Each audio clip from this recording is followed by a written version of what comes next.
കരങ്ങൾ വീശി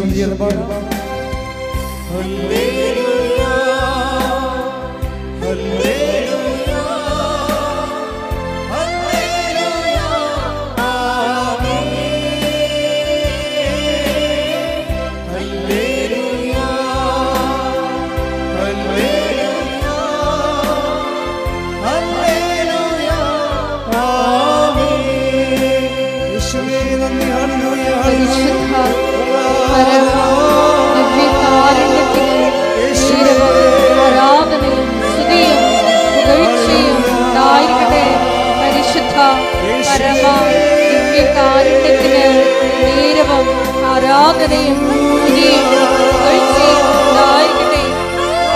പരിശുദ്ധ പരമ ദിവ്യകാരുണ്യത്തിന് നേരവും ആരാധനയും സ്തുതിയും പുകഴ്ചയും ഉണ്ടായിരിക്കട്ടെ.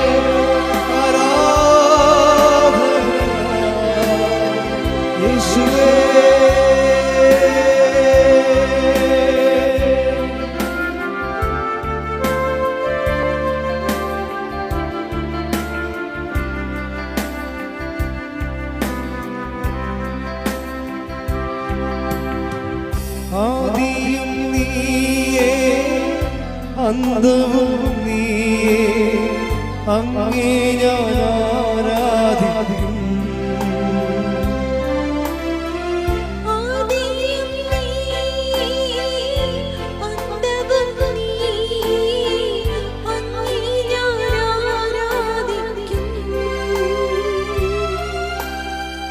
വഴിയും നീയേ സത്യവും നീയേ അങ്ങേ ഞാൻ ആരാധിക്കും.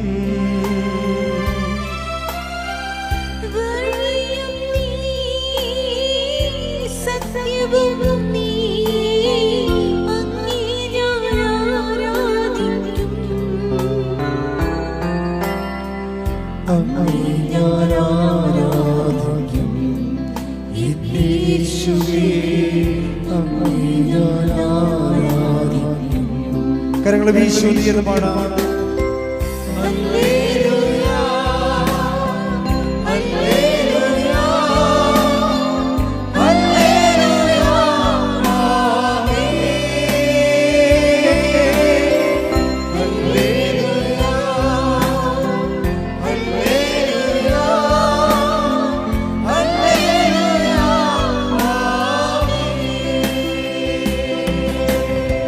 യേശുവേ സ്തുതി, ആരാധന ആരാധന ആരാധന കർത്താവേ.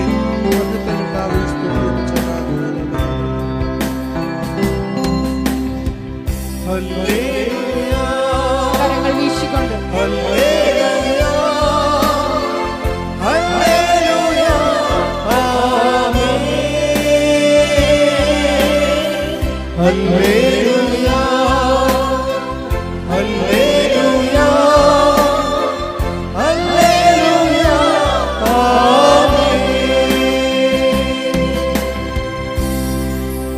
പരിശുദ്ധ പരമ ദിവ്യകാരുണ്യത്തിന് നേരവും ആരാധനയും സ്തുതിയും പുകഴ്ചയും ഉണ്ടായിരിക്കട്ടെ. പരിശുദ്ധ പരമ ദിവ്യകാരുണ്യത്തിന് നേരവും ആരാധനയും സ്തുതിയും പുകഴ്ചയും ഉണ്ടായിരിക്കട്ടെ. പരിശുദ്ധ പരമ ദിവ്യകാരുണ്യത്തിന് നേരവും ആരാധനയും സ്തുതിയും പുകഴ്ചയും ഉണ്ടായിരിക്കട്ടെ.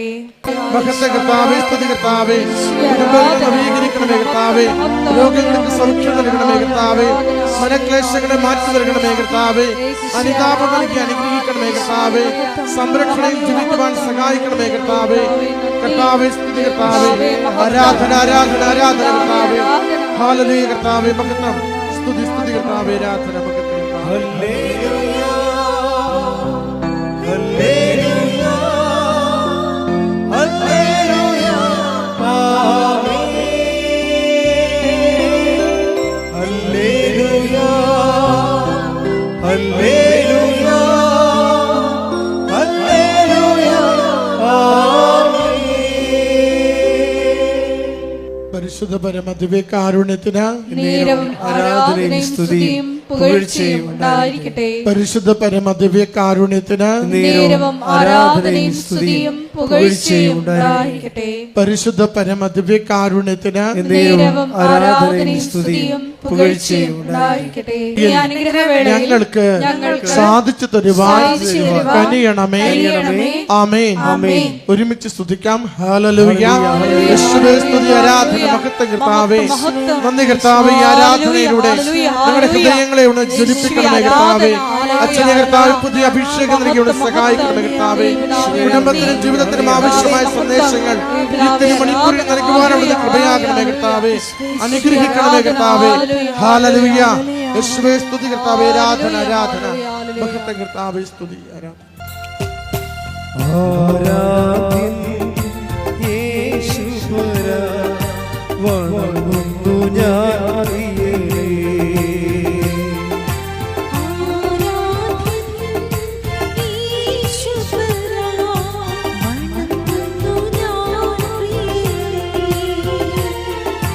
തേജസ്സിലും നിൻമുഖമിൽ ഹൃദയത്തിനാനന്ദമേ.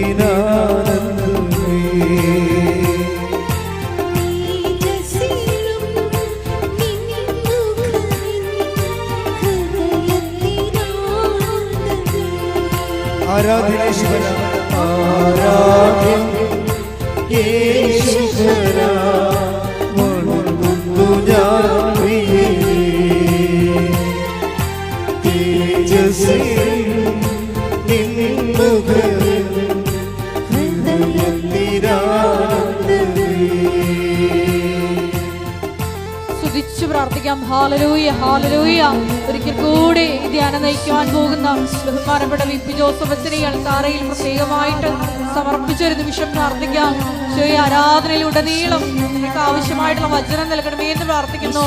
അത് സ്വീകരിക്കുന്ന ഞങ്ങളുടെ ആന്തരിക കർണപുടങ്ങളെ അഭിഷേകം ചെയ്യണമേ എന്ന് പ്രാർത്ഥിക്കുന്നു. വചനം സ്വീകരിക്കുവാൻ ഞങ്ങളുടെ ഹൃദയങ്ങളെ ഒരുക്കണമേ എന്ന് പ്രാർത്ഥിക്കുന്നു. Hallelujah, hallelujah. മഹത്വം, മഹത്വം, ആരാധന, ആരാധന. ഹല്ലേലൂയ.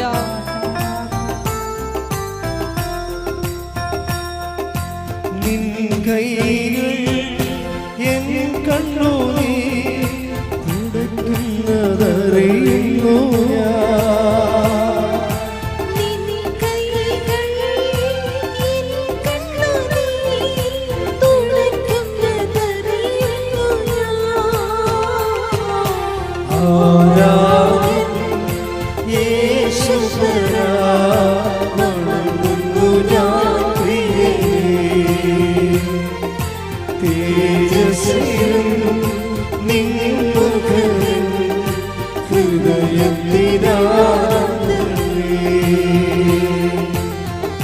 പരിശുദ്ധ പരമദിവ്യകാരുണ്യത്തിന് നേരവും ആരാധനയും സ്തുതിയും പുകഴ്ചയും ഉണ്ടായിരിക്കട്ടെ. പ്രിയമുള്ളവരെ, നമ്മൾ ക്രിസ്തീയ വേദപുസ്തക സാരസംഗ്രഹങ്ങൾ നമ്മൾ കൂടെ കൂടെ അതിൽ സാക്ഷരത നേടിക്കഴിയുമ്പോൾ അതിൻ്റെ ആധ്യാത്മികമായ സാങ്കേതിക വിദ്യകളുണ്ട്. അതുകൂടി സ്വായത്തമാക്കാൻ വേണ്ടിയുള്ള ബോധപൂർവമായ ശ്രമം നടത്തണം. എന്നാൽ മാത്രമേ നമ്മൾ ദൈവവുമായിട്ടുള്ള സമ്പർക്കത്തിൽ വളരത്തുള്ളൂ. ദൈവസമ്പർക്കം വളരെ ക്രിസ്തീയതയിൽ ദൈവസമ്പർക്കം വളരെ എളുപ്പമാണ്. എന്നുവെച്ചാൽ ഇപ്പം നിനക്കൊരു കൺഫ്യൂഷൻ ഉണ്ടായി, ദൈവം നിന്നെ സഹായിക്കും. ക്രിസ്തീയതയിൽ ദൈവത്തിൻ്റെ പേര് സഹായകനെന്നാണ് ശരിക്കും. പരിശുദ്ധാത്മാവിനെ കുറിച്ച് പറയുമ്പോൾ അവൻ എന്നേക്കും നിങ്ങളുടെ കൂടെ ഉണ്ടായിരിക്കും. എൻ്റെ പിതാവ് അയക്കുന്ന സഹായകൻ എന്നേക്കും നിങ്ങളുടെ കൂടെ ഉണ്ടായിരിക്കും. അപ്പോൾ ദൈവത്തിന് സഹായത്തിൻ്റെ ഒരു കൗണ്ടറുണ്ട്, ഒരു ഔട്ട്ലെറ്റ്. അപ്പോൾ ദൈവത്തിൻ്റെ മനസ്സ് നിങ്ങൾക്ക് മനസ്സിലായില്ലേ? നമ്മളെ ഏത് വിധേനയും നമ്മൾ അകപ്പെട്ടു പോയ നമ്മളെ സഹായിക്കണമെന്നുള്ളൊരു മനസ്സിൽ നിന്നാണ് ഈ സഹായകൻ എന്നുള്ള കോൺസെപ്റ്റൊക്കെ പരിശുദ്ധാത്മാവ് നമുക്ക് ഈശോ വെളിപ്പെടുത്തി തന്നിരിക്കുന്നത്. Take the bed of God. സഹായകൻ സ്തുതിക്കട്ടെ. ഹല്ലേലൂയ. Hallelujah, hallelujah, hallelujah. യേശുവേ നന്ദി. Hallelujah, hallelujah, hallelujah. Hallelujah, hallelujah, hallelujah. യേശുവേ ആരാധന, ആരാധന, ആരാധന, ആരാധന, ആരാധന. Hallelujah, hallelujah, hallelujah, hallelujah. Yohannan 14:26. Yohannan 14:26. എന്നാൽ എന്റെ നാമത്തിൽ പിതാവ് അയക്കുന്ന സഹായകനായ പരിശുദ്ധാത്മാവ് എല്ലാ കാര്യങ്ങളും നിങ്ങളെ പഠിപ്പിക്കുകയും ഞാൻ നിങ്ങളോട് പറഞ്ഞിട്ടുള്ളതെല്ലാം നിങ്ങളെ അനുസ്മരിപ്പിക്കുകയും ചെയ്യും. ബേസിക്കായിട്ട് ദൈവത്തിൻ്റെ ആത്മാവിൻ്റെ ജോലി എന്താണ്? നമ്മളെ സഹായിക്കുകയാണ്. നിങ്ങളെ ക്രിസ്ത്യാനിറ്റിയുമായിട്ട് പരിചയപ്പെടുമ്പോൾ സ്വാഭാവികമായും ആദ്യം വരണത് ഈ സഹായകൻ്റെ കൗണ്ടറിലാണ് വരണത്. കർത്താവിൻ്റെ മൗലികമായ, ദൈവത്തിൻ്റെ മൗലികമായ പ്രവർത്തനങ്ങൾ, അടിസ്ഥാന പ്രവർത്തനങ്ങൾ ഒന്നാണ് സഹായം. അമ്മയിലൂടെ പോലും നമുക്ക് കിട്ടുന്ന സഹായങ്ങൾ ദൈവത്തിൻ്റെ പൊതു നിലപാടിൻ്റെ ഭാഗമായിട്ടാണ്. നമ്മളൊരു പ്രത്യേക പ്രയാസത്തിൽ വീണ് കഴിഞ്ഞാൽ ദൈവം നമ്മളെ സഹായിക്കും. അത് ഇസ്രയേലിൻ്റെ ഒരു അനുഭവമാണ്. ഇസ്രയേലിന്, യഹൂദന്മാർക്ക്, അവരാണല്ലോ ഈ വെളിപാടിൻ്റെ ആദ്യത്തെ ആൾക്കാർ. അതുകൊണ്ട് തന്നെ അവരും ദൈവത്തെ മനസ്സിലാക്കിയിരിക്കുന്നത് തക്ക സമയത്ത് സഹായിക്കുന്നയാളെന്നാണ്. അതുകൊണ്ട് അവിടെ ഈ കാർഷിക വിളകളെല്ലാം നശിച്ച് നാട് നാറാണക്കല്ല് പറിക്കണ ഒരു സമയത്ത് അമ്മമാർ കുഞ്ഞുങ്ങളെ തന്നെത്താൻ പുഴുങ്ങി തിന്നുമായിരുന്നു. ഒന്ന് ചിന്തിച്ച് നോക്കിയേ, ഒരു കാലം അങ്ങനെ ഉണ്ടായിരുന്നു. സ്വന്തം കുഞ്ഞുങ്ങളെ തന്നെ അങ്ങോട്ടും ഇങ്ങോട്ടും കൊന്ന് പുഴുങ്ങി തിന്നണ കാലം. അത്രയ്ക്ക് മനുഷ്യൻ വിശന്നിട്ട് ആക്രാന്തം കയറി, കണ്ണിൽ ഭ്രാന്ത് കയറിയ കാലം. നാട് മുഴുവൻ ഒരു രക്ഷയുമില്ല, വെള്ളം കിട്ടാൻ പോലും മാർഗമില്ലാഞ്ഞ ആക്രാന്തത്തിൻ്റെ കാലം. അപ്പം ആ കാലത്ത് ഒരു മനുഷ്യൻ ഇസ്രയേലിലെ രാജാവിനെ കാണും. രാജാവിനെ കാണുമ്പോൾ രാജാവാണല്ല സഹായിക്കേണ്ടത്. അപ്പം ഈ മനുഷ്യൻ പറയും, രാജാവേ സഹായിക്കണമെന്ന് പറയും. അപ്പോൾ രാജാവ് എന്താ പറയണത്? നമ്മുടെ ഉടമ്പടി പുസ്തകത്തിലുണ്ടത്. കർത്താവ് സഹായിച്ചില്ലെങ്കിൽ എനിക്കെങ്ങനെ സഹായിക്കാൻ കഴിയും? 2 രാജാക്കന്മാർ 6:27. അവൻ പറഞ്ഞു കർത്താവ് സഹായിക്കുന്നില്ലെങ്കിൽ. രാജാവ് പറഞ്ഞു, എന്താണ് പറഞ്ഞത്? കർത്താവ് സഹായിക്കുന്നില്ലെങ്കിൽ എനിക്കെങ്ങനെ കഴിയും? ഇപ്പം നമ്മൾ സർക്കാർ നിസ്സഹായമായി നിൽക്കുന്ന സമയമുണ്ട്. ഇപ്പോൾ തുടങ്ങിയതല്ലത്, എല്ലാ കാലങ്ങളിലും ഉണ്ട്. ജനങ്ങളെ ഭരിക്കുകയും നയിക്കുകയും സംരക്ഷിക്കുകയും ചെയ്യുന്ന സർക്കാർ തന്നെ ചില വിഷയങ്ങളിൽ നിസ്സഹായമായി നിൽക്കും. അത് ഞാനും കണ്ടിട്ടുണ്ട്. നമ്മളെത്ര ഇന്ന് കാണുന്ന പല ആൾക്കാരും നമ്മൾ സമാധാന കാലത്ത് മാത്രമാണ് അവർക്ക് അവിടെ അധികാരം പ്രയോഗത്തിൽ വരത്തുള്ളൂ. പക്ഷെ നമുക്ക് സമാധാന കാലത്ത് വലിയ അധികാര സഹായങ്ങൾ ആവശ്യമില്ലതാനും. അതാണ് രസം. സുനാമി വന്ന ദിവസം ഞാൻ രണ്ടാമത്തെ സുനാമി അടിക്കുമ്പോൾ 2000, ഇപ്പോൾ 20 കൊല്ലം കഴിഞ്ഞ്, ഇപ്പോൾ രണ്ടാമത്തെ സുനാമി അടിക്കണ സമയത്ത് ഞാൻ അഴീക്കൽ നിൽക്കുമ്പോഴുണ്ട് അവിടെ ഗൗരിയമ്മ എന്ന മന്ത്രിയാണ്, നാട്ടിലുണ്ട്. കുറേ പോലീസുകാരുമായിട്ട് വന്ന് അഴീക്കൽ ഇറങ്ങേണ്ട സമയത്ത് തന്നെ റേഡിയോ ടി വിയിലൊക്കെ എല്ലാം വേളാങ്കണ്ണി പള്ളി വരെ കടൽ കയറണതും പിന്നെ എല്ലായിടത്തും ആൾക്കാരും മരിക്കുന്ന വാർത്തകൾ വന്നുകൊണ്ടിരിക്കുകയാണ്. അപ്പോൾ ആൾക്കാർ കടപ്പുറത്തുനിന്ന് കുടിയൊഴിഞ്ഞ് കിട്ടിയത് ആടെങ്കിൽ ആട്, പശുവെങ്കിൽ പശു, കിട്ടിയതൊക്കെ എല്ലാം എടുത്ത് ഓട്ടോറിക്ഷയായാലും പെട്രോറിക്ഷയായാലും സൈക്കിളിൻ്റെ പുറകിലൊക്കെ ജനം ഇങ്ങനെ പലായനം ചെയ്യണ കാഴ്ചയാണ്. ഞാൻ എൻ്റെ കണ്ണുകൊണ്ട് ആദ്യം കണ്ടതാണ് ഇങ്ങനെ ജനം ഇങ്ങനെയാണ് കൂട്ടത്തോടെ കുടിയൊഴിഞ്ഞു പോണത് എങ്ങനെയാണെന്ന്. ആ സമയത്താണ് ഗൗരിയമ്മയും കുറേ പോലീസുകാരും കൂടി വന്നത് മാത്രമേ നമുക്ക് ഓർമ്മയുള്ളൂ. മൂന്നാമത്തെ തിര ഇങ്ങനെ തിരിഞ്ഞു വന്നപ്പോൾ ആൾക്കാർ അലറി കടപ്പുറത്ത് കിടന്നുണ്ട്. അപ്പം തന്നെ ഗൗരിയമ്മ ഒരു കണക്കിന് ഒരു കാല് അകത്ത് വെച്ച് ഒരു കാലം പുറത്ത് വെച്ച് ഒരു കണക്കിന് കാറും കൊണ്ട് അവിടുന്ന് പോലീസുകാരെല്ലാം കൂടി ഓടിക്കളഞ്ഞു അവിടുന്ന്. അപ്പോൾ എനിക്ക് മനസ്സിലായി, മന്ത്രിയാണെങ്കിലും ഒന്നും ചെയ്യാനില്ല, അവിടെ നിസ്സഹായനാണ്. ആരായാലും നിസ്സഹായനാണ്. അപ്പോൾ എനിക്കൊരു പേടി വന്നത്, ജനമിങ്ങനെ കൂട്ടത്തോടെ പലായനം ചെയ്യണ കണ്ടപ്പോഴേക്ക് ഭയങ്കര പ്രയാസമായി.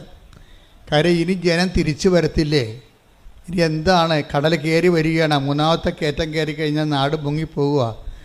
അപ്പോഴും ഞാൻ നോക്കിയപ്പോഴും എൻ്റെ മുമ്പിലുണ്ടായത് ഈ മദർ തെരേസയുടെ കുറേ കന്യാസിമാരാണ്. അവർ 3-4 പേര് മനക്കോടത്തുനിന്ന് വന്ന് അഴിക്കാൻ നിൽക്കുകയാണ് ഈ ദുരന്തം കണ്ട്. ഞാൻ ഉടനെ, അവർ കുറച്ച് പ്രാർത്ഥനയൊക്കെ ഉള്ളവരാണല്ലോ, ഒന്നുമില്ലെങ്കിൽ പ്രാർത്ഥന അല്ലെങ്കിൽ അവർ നല്ല പ്രവർത്തനങ്ങളുള്ള ആൾക്കാരാണ്. അപ്പം പ്രവർത്തനം പ്രയോഗം എല്ലാം പ്രഖ്യാപനത്തിൻ്റെ ഒരു ഭാഗമാണ്. അപ്പോൾ അവർക്ക് ബലമുണ്ടാകും, ദൈവതിരുസന്നിധിയിൽ അവർക്ക് ബലമുണ്ട്. അപ്പം ഞാൻ ഉടനെ അവരെയും വിളിച്ചുകൊണ്ട് കടലിലോട്ട് ചെന്ന്. അപ്പോൾ എൻ്റെ മനസ്സിലുണ്ട് എന്താ വെച്ചാൽ, വേറെ അവിടെ കാഴ്ചക്കാരിക്കാവുന്നല്ലാതെ ദൈവത്തിൻ്റെ ആൾക്കാർക്കല്ലാതെ അവിടെ ഒന്നും ചെയ്യാനില്ല. അത് നമ്മൾ കണ്ടതാണ്, നേരെ കണ്ട സംഭവമാണ്. അപ്പം ഞാൻ 4 കന്യാസിമാരെയും വിളിച്ചുകൊണ്ട് കടലിലോട്ട് ചെന്ന്.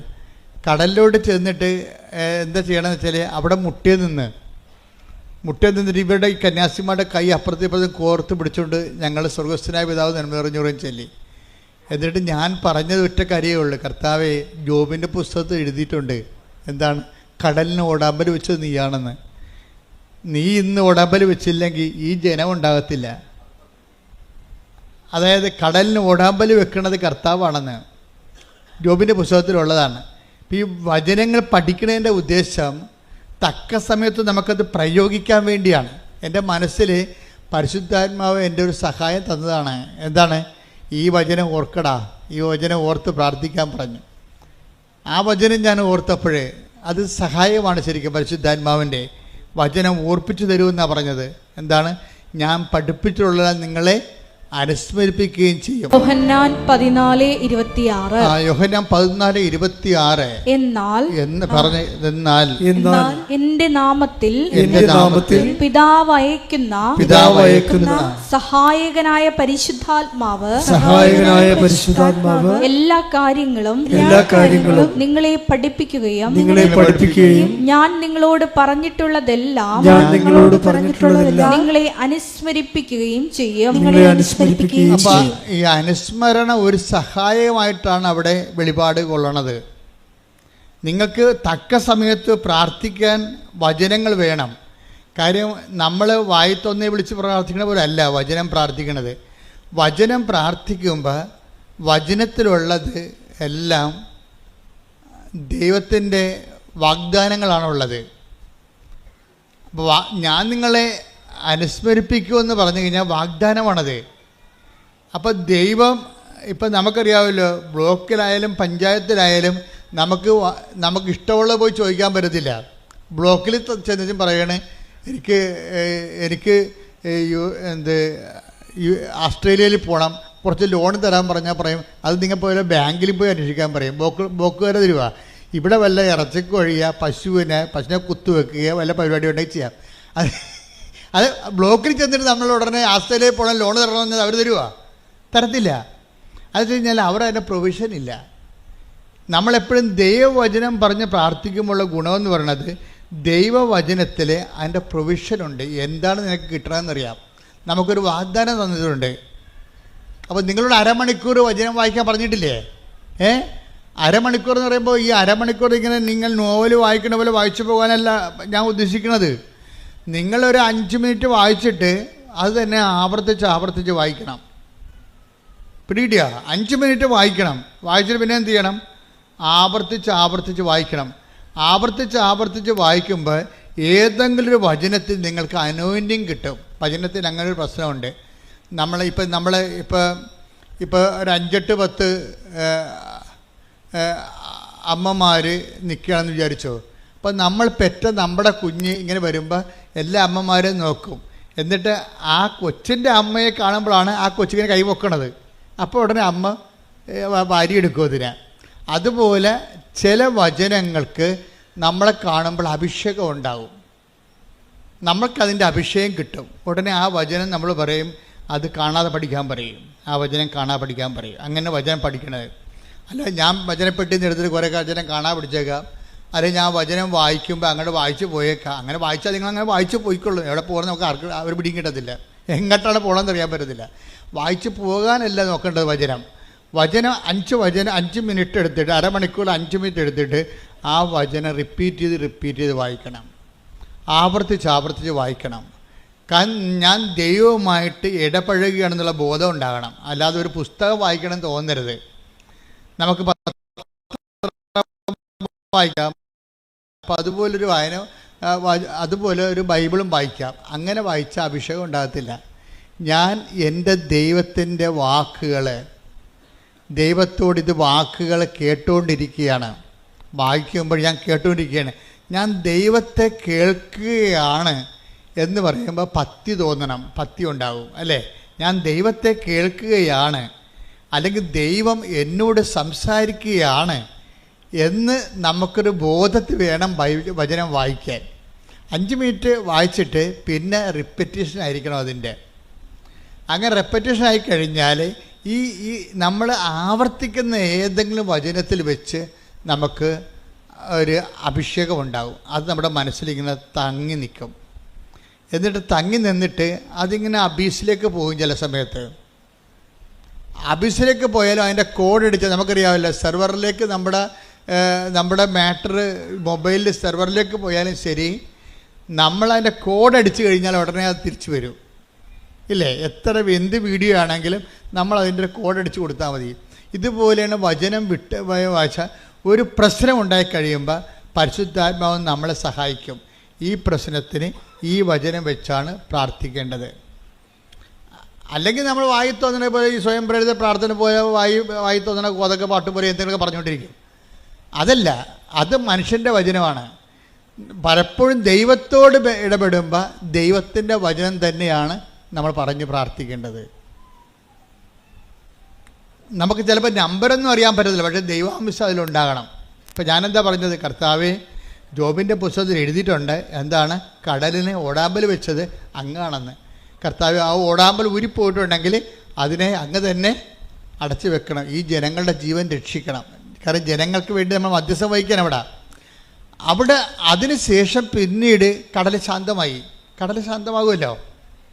അതെന്ന് വെച്ചാൽ ഇതുപോലെ തന്നെയാണ് നിങ്ങളുടെ ജീവിതത്തിൽ ഓരോരോ വിഷയത്തിന് പ്രാർത്ഥനകൾ നിങ്ങൾ പറയുമ്പോൾ പരമാവധി നിങ്ങൾ വളർച്ച പ്രാപിക്കണം. വളർച്ച പ്രാപിച്ചിട്ട് ഒന്ന് പ്രാർത്ഥിച്ച്, കർത്താവായ ദൈവമേ, ഓരോരോ വിഷയത്തിന് ആസ്പദമായ വചനങ്ങളെ അനുസ്മരിപ്പിച്ച് തരുവാൻ അഭിഷേകം നൽകണമേ. ഓരോരോ വചനത്തിന് ആസ്പദമായ വചനങ്ങളെ, ഓരോരോ വിഷയത്തിന് ആസ്പദമായ വചനങ്ങളെ അനുസ്മരിപ്പിച്ച് നൽകുവാൻ അഭിഷേകം നൽകണമേ. ശ്രുതികടെ ഹല്ലേലൂയ ഹല്ലേലൂയ ഹല്ലേലൂയ ഹല്ലേലൂയ യേശുവേ നന്ദി. ഹല്ലേലൂയ ഹല്ലേലൂയ ആരാധന ഞങ്ങൾക്ക് അനുസ്മരിപ്പിച്ചു നൽകണമേ, പ്രയോജനപ്പെടുവാൻ കൃപ ചൊരിയണമേ. Hallelujah hallelujah. പരിശുദ്ധ പരമ ദിവ്യകാരുണ്യത്തിന് ആരാധനയും സ്തുതിയും പുകഴ്ചയും ഉണ്ടായിരിക്കട്ടെ.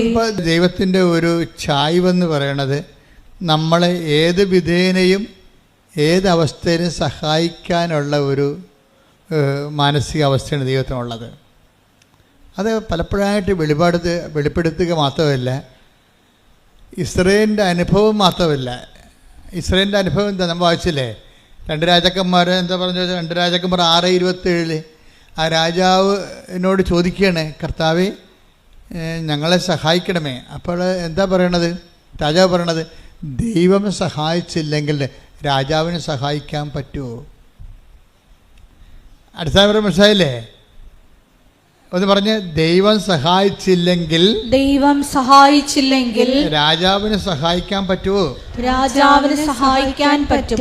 ഇവിടെ ഒരു പ്രശ്നമുണ്ട്. നിങ്ങൾക്ക് ലഭിച്ച പല സഹായങ്ങളും നിങ്ങൾ അങ്കിളിൻ്റെ മകൻ സഹായിച്ചു, അങ്കിള് സഹായിച്ചു, കൂട്ടുകാർ സഹായിച്ചു, നാട്ടുകാർ സഹായിച്ചു, പാർട്ടിക്കാർ സഹായിച്ചു എന്ന് പറഞ്ഞില്ലേ? ഇങ്ങനെ പറഞ്ഞാൽ ഉള്ള സഹായം കൂടി പോകും. എന്താ കാര്യം? ദൈവം സഹായിക്കുന്ന കൊണ്ടാണ് അവർക്ക് നമ്മളെ സഹായിക്കാൻ പറ്റണത്. അത് ഓർക്കണം. അല്ല നിങ്ങൾ അവിടെ അടിമകളായിട്ട് ജീവിച്ചിട്ട് കാര്യമില്ല. ആധ്യാത്മികത എന്ന് പറയുന്നത് ഒരു നിലപാടാണ്, വിഷയത്തോടുള്ള ഒരു സുവിശേഷവിഹിതമായ സമീപനമാണ്. എന്താ പറയണത്? ആര് നമ്മളെ സഹായിച്ചാലും എങ്ങനെ സഹായിച്ചതായിരിക്കും? ദൈവം സഹായിച്ചില്ലെങ്കിൽ രാജാവിന് നമ്മളെ സഹായിക്കാൻ പറ്റുമോ എന്ന് പറഞ്ഞേ?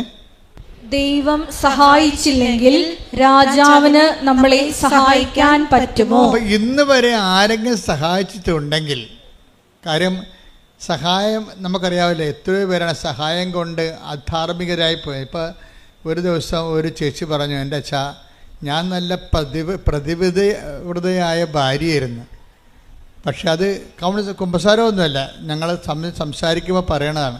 ഞാൻ ചേച്ചി പ്രാർത്ഥനാ ജീവിതം ശ്രദ്ധിക്കുക വെച്ചാൽ, പക്ഷെ പ്രാർത്ഥനാ ജീവിതമേ എനിക്കിപ്പോൾ ഒരു കോൺഫിഡൻസ് ഇല്ലെന്ന് പറയും. എനിക്കൊരു കോൺഫിഡൻസ് ഇല്ലെന്ന് പറയും. എന്താണ്? അവർക്ക് നല്ല പ്രാർത്ഥനാ ജീവിതം ഒരു കാലത്ത് ഉണ്ടായിരുന്നതാണ്. പ്രാർത്ഥനാ ജീവിതമല്ല, പ്രാർത്ഥന ഉണ്ടായിരുന്നതാണ്, പക്ഷെ കോൺഫിഡൻസ് പോയി. എന്താ കാര്യം? അവർക്ക് മലയാളത്തിൽ എഴുതാൻ അറിയാൻ പാടില്ല. ഇംഗ്ലീഷ് എഴുതാൻ അറിയില്ല, മലയാളത്തിൽ എഴുതാൻ അറിയാൻ പാടില്ല. ഒരു അറബി നാട്ടിൽ ചെന്നപ്പോഴേ അവർക്ക് ഒരു കത്ത് വീട്ടിലോട്ട് മക്കൾക്ക് വിടണം, താൻ ജീവിച്ചിരിപ്പുണ്ടെന്ന്, അവിടെ ജോലി ചെയ്യുന്നുണ്ട്, തനിക്ക് സുഖമാണെന്ന്. അപ്പോൾ കത്ത് ആദ്യം വീട്ടിൽ നിന്ന് തന്നെ കത്ത് വായിക്കണം. അപ്പോൾ മൊബൈലിൻ്റെ കാലമല്ലത്, 90ൻ്റെ കാലഘട്ടമാണിത്. അപ്പോൾ വീട്ടിൽ നിന്ന് തന്നെ കത്ത് വായിക്കണം, നമ്മൾക്ക് കത്ത് വേറെ ആളിനോട് പറഞ്ഞു കൊടുത്ത് എഴുതിക്കണം. അങ്ങനെ ഒരു കാലം ഉണ്ടായിരുന്നേ, ഓർക്കണില്ലേ? 85കളൊക്കെ അത്തരം കാലമാണ്. പക്ഷേ എന്ത് പറ്റി? ഈ എഴുതാൻ വന്നവൻ പറഞ്ഞു അവനോട് ശാരീരികമായ ബന്ധമില്ലെങ്കിൽ മറുപടി എഴുതത്തില്ലെന്ന് പറഞ്ഞു. അവസാനം എന്ത് ചെയ്ത്? അവിടെ സഹായിക്കാൻ അവൻ മാത്രമേ ഉണ്ടായിരുന്നുള്ളൂ അവിടെ. അതുകൊണ്ട് അവർ ശാരീരികമായ ബന്ധം ഉണ്ടായി. നോക്കിയേ, അതോടുകൂടി അവിടെ കൃപ പോയി. അപ്പം സഹായിച്ചതാണ്, അവനാണ് സഹായിച്ചത്. അല്ലെങ്കിൽ ഇവർക്ക് ദാർഢ്യത്തോടെ ഇവർക്ക് പറയാമായിരുന്നു, നീ പൊടാവിടുന്നു, നീ എന്നെ സഹായിക്കുന്നുണ്ടെങ്കിൽ എൻ്റെ കർത്താവ് എന്നെ സഹായിക്കുന്നത് നീ വഴിയാണ്, നിനക്ക് സഹായിച്ചില്ലെങ്കിൽ നാളെ വേറെ ആൾ വരും എന്ന് പറയാനുള്ള ചങ്കൂറ്റത്തിൻ്റെ പേരാണ് ആധ്യാത്മികത. കൈയടിച്ച് ശ്രദ്ധിക്കട്ടെ. പരിശുദ്ധ പരമദിവ്യകാരുണ്യത്തിന്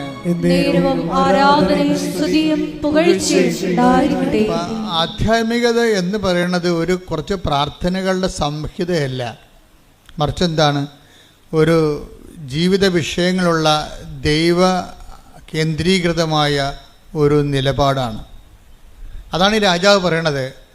നീ എന്നോട് സഹായം ചോദിക്കുന്നു, പക്ഷേ ഞാൻ രാജാവാണ്, എനിക്ക് നിന്നെ സഹായിക്കാം, പക്ഷെ കർത്താവ് നിന്നെ സഹായിച്ചില്ലെങ്കിൽ എൻ്റെ സഹായം വ്യർത്ഥമാണ്.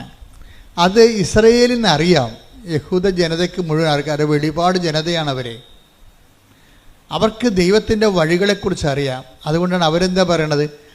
അവർ പറയുന്നത് നമ്മുടെ സഹായം കർത്താവിൻ്റെ നാമത്തിൽ, അല്ലേ? 121 സങ്കീർത്തനം 1-2 തിരുവചനങ്ങൾ.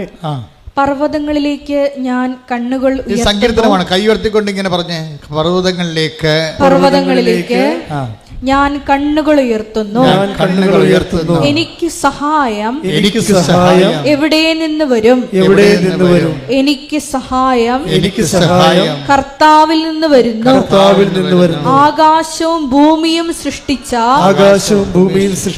കർത്താവിൽ നിന്ന്. അപ്പൊ ഇത് ഇസ്രയേൽ അനുഭവങ്ങളിൽ നിന്ന് പഠിച്ചതാണ്.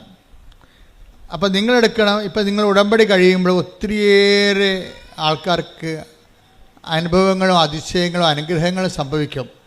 പക്ഷെ അതിനെല്ലാം ഓരോ വ്യക്തികളാണ് ദൈവം ഉപയോഗിക്കണത്. പക്ഷെ നിങ്ങളെ സഹായിക്കണത് ആ വ്യക്തികളല്ല. ആരാണ് സഹായിക്കണത്? കർത്താവാണ് സഹായിക്കണത്. നിങ്ങൾ അറിഞ്ഞിട്ട് കർത്താവിനേക്കാൾ വലിയ ഭക്തി ആ വ്യക്തികൾക്ക് കൊടുക്കും. അങ്ങനെയാണ് നിങ്ങൾ പണി മേടിക്കണത്. മനസ്സിലായില്ലേ? നിങ്ങൾ ഉടമ്പടിയോട് കൂടി ഒത്തിരി പേര് നിങ്ങളെ സഹായിക്കും. ഒരു കാലത്തും ബന്ധമില്ലാത്ത, കണ്ടിട്ട് പോലും ഇല്ലാത്ത ആൾക്കാർ സഹായിക്കും. പക്ഷെ സഹായിക്കണത് എങ്ങനെയാണ്? പക്ഷെ ആ സമയത്ത് എന്താ സംഭവിക്കണത്? കർത്താവാണ് അവരെ നിങ്ങളെ സഹായിക്കണമെന്നുള്ള ബോധം നിങ്ങൾക്ക് ഉണ്ടാകണം. കാര്യം ക്രിസ്ത്യാനിറ്റിയിൽ അങ്ങനെ ദൈവങ്ങളൊന്നുമില്ല. കാണുന്നവരെല്ലാം ഭഗവാനെന്ന് പറയുന്നത് പൊതുധാരണയിൽ ഇന്ത്യൻ സംസ്കാരത്തിൻ്റെ ഭാഗമാണ്.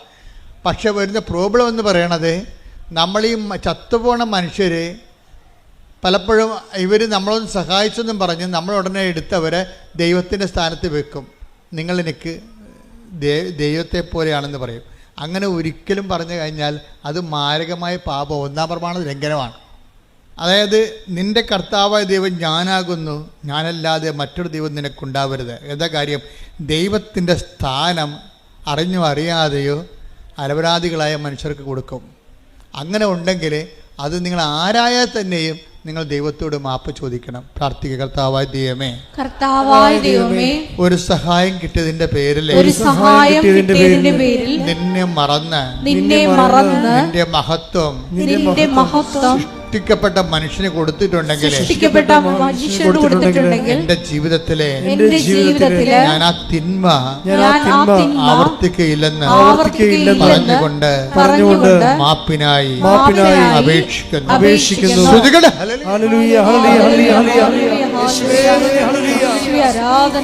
പരിശുദ്ധ പരമദിവ്യകാരുണ്യത്തിന് നേരവും ആരാധനയും സ്തുതിയും പുകഴ്ചയും ഉണ്ടായിരിക്കട്ടെ.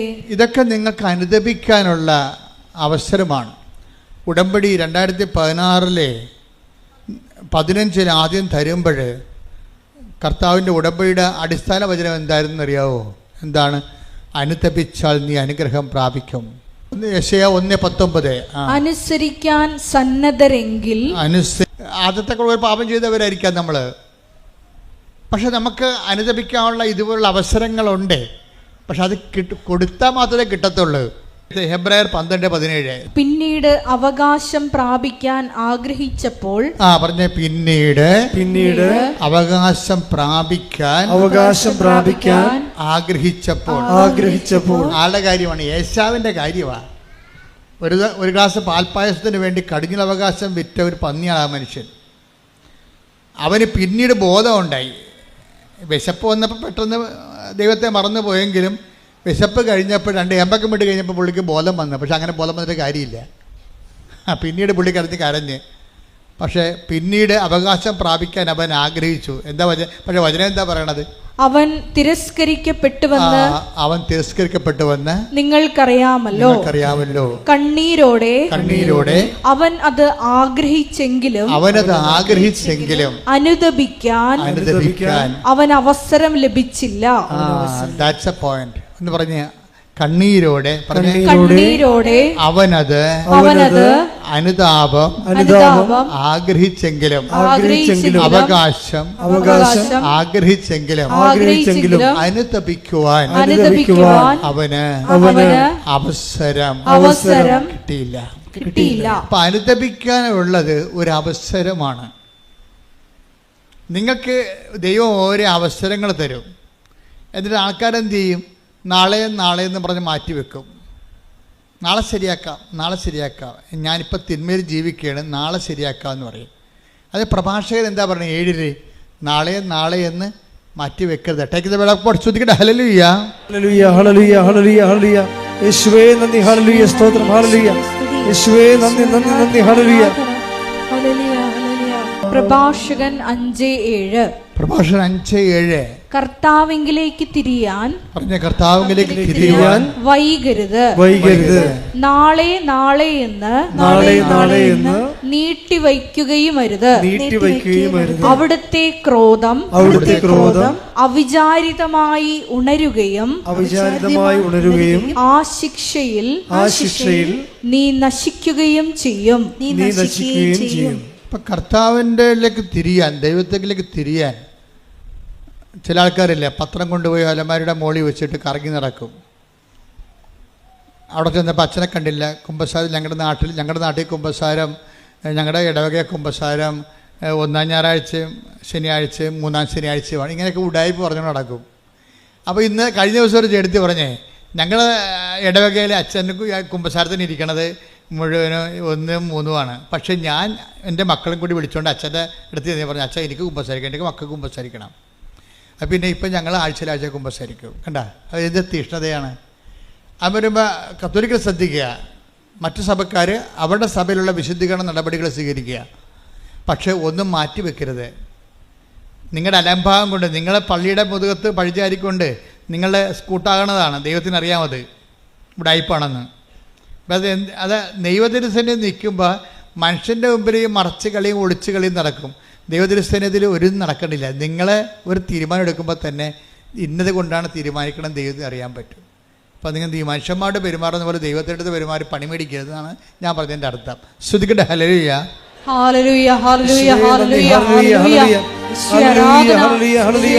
ലഭിക്കാനുള്ള അവസരങ്ങൾ നഷ്ടപ്പെടുത്താതിരിക്കുവാൻ ഈ ആരാധനയിലൂടെ ഞങ്ങളെ പരിശുദ്ധരേ പരമോന്നതാ യേശുവേ അണയുന്നു ഞാൻ തിരുമുൻപിനായി അറിവോടെ നോക്കണമേ. ആരാധ്യനേ പരിശുദ്ധനേ പരമോന്നതാ യേശുവേ അണയുന്നു ഞാൻ തിരുമുൻപിനായി അറിവോടെ നോക്കണമേ. ആരാധ്യനേ പരിശുദ്ധനേ പരമോന്നതാ യേശുവേ അണയുന്നു ഞാൻ തിരുമുൻപിനായി അറിവോടെ നോക്കണമേ. നടപടി പുസ്തകം 17:27. അവർ ദൈവത്തെ അന്വേഷിക്കുന്നതിനും ഇത് അവർ ദൈവത്തെ അന്വേഷിക്കുന്നതിനും ഒരുപക്ഷേ അനുഭവത്തിലൂടെ അവിടുത്തെ കണ്ടെത്തുന്നതിനും വേണ്ടിയാണ്. അവിടുത്തെ കണ്ടെത്തുന്നതിനും ദൈവത്തെ കണ്ടെത്തുന്ന ഒരു വഴി എന്താണ്? അനുഭവമാണ്. മനസ്സിലായില്ലേ? നടപടി 17 എന്താ പറഞ്ഞത്? 17:27 എന്താ പറയണത്? ദൈവത്തെ കണ്ടെത്തുന്ന ഒരു വഴി എന്താണ്? അനുഭവമാണ്. അതുകൊണ്ടാണ് ഈ അനുഭവ സാക്ഷ്യമെന്നും പറഞ്ഞ് നമ്മൾ കെട്ടിച്ചാടി നടക്കേണ്ട കാര്യം ഇതാണ്. ദൈവത്തെ മനുഷ്യൻ കണ്ടെത്തണത് ബുദ്ധിപരമായിട്ടുള്ള വ്യായാമത്തിലൂടെയല്ല, ഒരു ടാഞ്ചിബിളായിട്ടുള്ള സ്പർശ്യമായിട്ടുള്ള അനുഭവത്തിലൂടെയാണ്. ബുദ്ധിപരമായ വ്യായാമത്തിലൂടെ കണ്ടെത്തുന്നവർ ചിലപ്പോൾ 0% ആയിരിക്കും, 0.1 ആയിരിക്കും. പക്ഷേ ബാക്കി 99% ആൾക്കാരും ദൈവത്തെ കണ്ടെത്തുന്നത് സ്വന്തം അനുഭവത്തിലൂടെയാണ്. ഈ അനുഭവത്തിലൂടെ എന്താണ് അനുഭവം? എന്താണ് അനുഭവം എന്ന് പറയണത്? ബേസിക്കായിട്ടുള്ള അനുഭവം എന്ന് പറയണത്, വായിച്ചോളൂ, താഴേക്ക് വായിച്ചോളൂ. എങ്കിലും അവിടുന്ന് നമ്മിൽ ആരിൽ നിന്ന് അകലെയല്ല. അതാ സംഭവം. എങ്കിലും അവിടുന്ന് പറഞ്ഞേ, എങ്കിലും അവിടുന്ന് നമ്മൾ ആരിൽ നിന്നും അകലെയല്ല. അപ്പം ഇതാണ് ബേസിക് ഗോഡ് എക്സ്പീരിയൻസ് എന്ന് പറയണത്.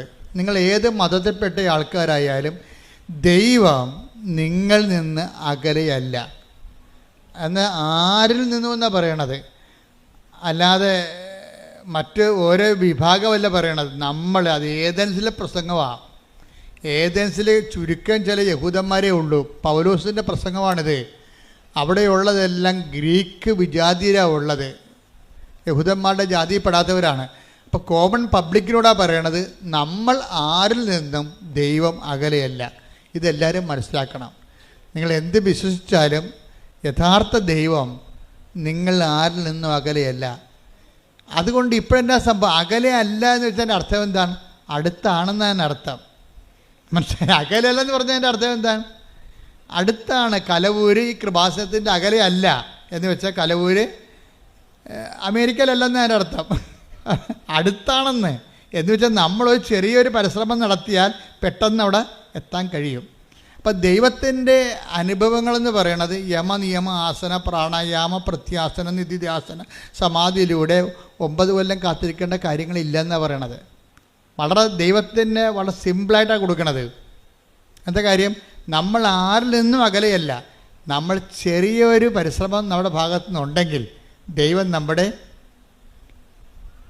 നമ്മുടെ അടുത്തുണ്ട്, തൊടാൻ നമുക്ക് പറ്റും. ഈ പരിശ്രമമായി ചെറിയൊരു പരിശ്രമമാണ് ഉടമ്പടി ചെയ്യണത്. മനസ്സിലായി? ഇപ്പോൾ ഉടമ്പടി ചെയ്യണത് എന്താണ്? ബേസിക്കായിട്ട് നമ്മളിൽ നിന്ന് ആരിൽ നിന്നും അകലെയല്ലാത്ത ദൈവത്തിനെ എന്ന് വെച്ചാൽ നമ്മുടെ അടുത്ത് തന്നെയുള്ള ദൈവത്തിനെ പെട്ടെന്ന് അനുഭവിക്കാനുള്ള ഒരു ചെറിയ സ്റ്റെപ്പാണ് നമ്മൾ ഉടമ്പടി ചെയ്യണത്. എന്താണ്? അവൻ പറയണത് പോലെ ചെയ്യുക, പ്രാർത്ഥിക്കുക. കർത്താവായ ദൈവമേ, അവൻ പറയണ പോലെ ചെയ്തുകൊണ്ട് ഞങ്ങളിൽ ആരിൽ നിന്നും അകലെയല്ലാത്ത ദൈവത്തെ, അടുത്തുള്ള ദൈവത്തെ അനുഭവിക്കുവാൻ നല്ല ഉടമ്പടി സാക്ഷികളായി മാറാൻ ഞങ്ങളെ അഭിഷേകം ചെയ്യണമേ. ശ്രുതികടേ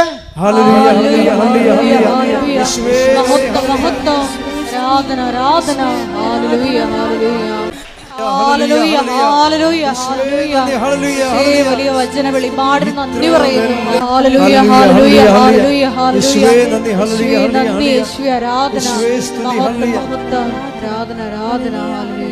പരിശുദ്ധ പരമ ദിവ്യകാരുണ്യത്തിന് ആരാധനയും സ്തുതിയും പുകഴ്ചയും ഉണ്ടായി.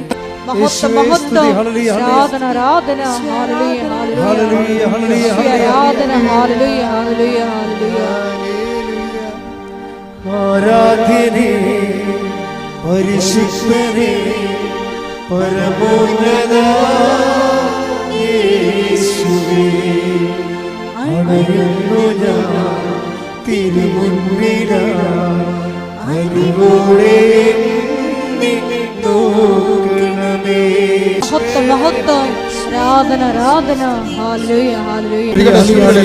യേശുവേ നന്ദി. Hallelujah hallelujah hallelujah hallelujah hallelujah. Yohannan 1:50. Yohannan 1:50.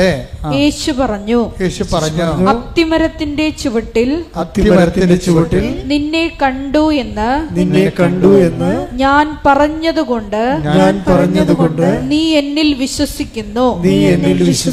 അല്ലേ? എന്നാൽ ഇതിനേക്കാൾ വലിയ കാര്യങ്ങൾ നീ കാണും.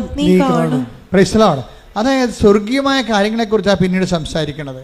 അപ്പം സ്വർഗീയമായ മേഖലയിലെ അതുപോലെ തന്നെ പ്രവചനങ്ങൾ, ദർശനങ്ങൾ, സ്വപ്നങ്ങൾ ഒക്കെ തുടങ്ങിക്കഴിഞ്ഞാൽ നീ ഉടമ്പടിയുടെ രണ്ടാം ഘട്ടത്തിലേക്ക് പ്രവേശിക്കുന്നതിൻ്റെ അർത്ഥം,